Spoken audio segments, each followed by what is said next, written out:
अभी हमारे बीच motor association के जनरल सेक्रेटरी वो भारतीय कम्युनिस्ट पार्टी के नेता गिरिलाल जी हैं। गिरिलाल जी से जानते हैं।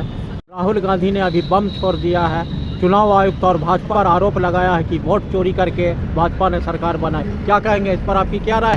हमारी राय है कि सबसे पहले तो मोदी को और चुनाव आयोग को इस्तीफा दे देना चाहिए। जब इतना होने के बाद, इतना सबूत सामने होने के बाद, उसके बाद वो दलील देता है कि ये सब जो है सो झूठा है। अब एक एक घर में 80 वोटर है और जब उससे पूछा गया तो कहता है कि पिता का नाम लिखे हुआ है तो वो उसका बेटा हो गया और सबका जो है तो जाति अलग अलग हो गया। इस तरह का देश में जो हो रहा है ये बहुत अन्याय हो रहा है। और राहुल गांधी पर ही आरोप दूसरा लगा रहा है कि तो पागल हो गया, इसको कुछ भी बक देता है। तो इस तरह से देश नहीं चलता। क्या राहुल गांधी के बात में दम है? एकदम 100% दम है। 16 आना नहीं 32 आना दम है। इन्होंने मेहनत करके 6 महीना के अंदर में ये सारे सबूत को जुटाया है और ये सबूत जो है तो एकदम 100% सही है। इसमें हम कहेंगे कि भारत के जितने भी आम आवाम हैं इसको रोड पर आ जाना चाहिए यार।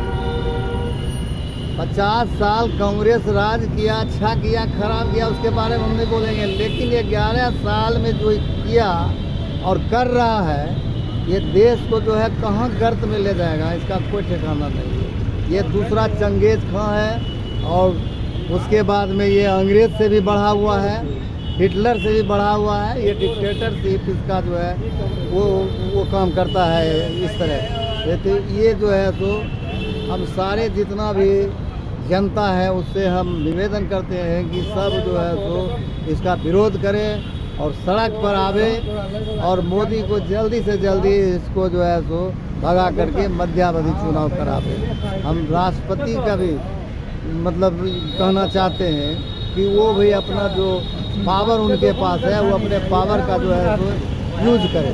राहुल गांधी बहुत निडर है, किसी से डरने वाले नहीं। एकदम जो है तो ये डरने वाले नहीं हैं, चूँकि कि इनके खानदान में से सब शहीदे हुए हैं। प्रधानमंत्री रहते हुए इनको हत्या कर दिया गया, इनके दादी को, इनके पिताजी को हत्या कर दिया गया।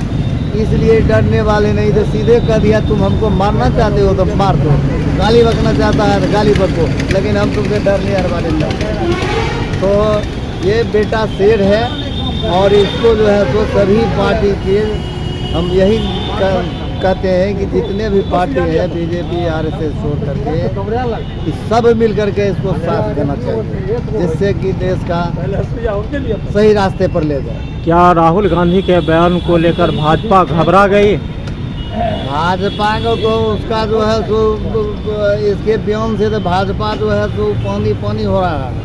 उसके दिमाग में ये घुस नहीं रहा है कि हम इसका जवाब क्या दें। अच्छा है चुनाव आयोग जो है तो इलेक्शन कमीशन जो है वो उसके पास भी नहीं है और वो कहता है कि हमको लिखित दीजिए, हम उसके बाद हम कुछ करें। अब वो बेईमान जो है जो लिखित मांगता है, क्या लिखित देगा? राहुल गांधी के दिए गए बयान का क्या असर बिहार के राजनीति पर पड़ेगा?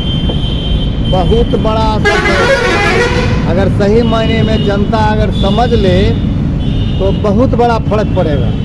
तो इस तरह का 11 साल में जो चोरी हो करके प्रधानमंत्री जो बना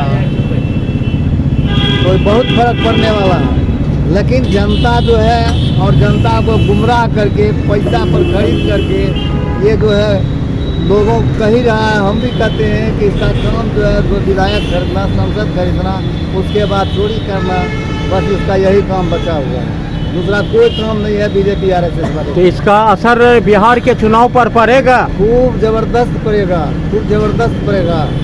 ये बिहार में अब किधर नहीं है। SIR में जो दिखाया गया, जो एक आदमी का कई जगह वोटर मृतक के भी नाम वोटर लिस्ट में प्रकाशित हो गया, वो तो सामने है, वो तो सामने है कि खुद जो बेगूसराय के सांसद हैं जो मर गया आदमी, उसमें ये भोज खाने गया गिरिराज सिंह, वो आदमी का नाम जो है तो वोटर लिस्ट में अभी प्रेजेंट है।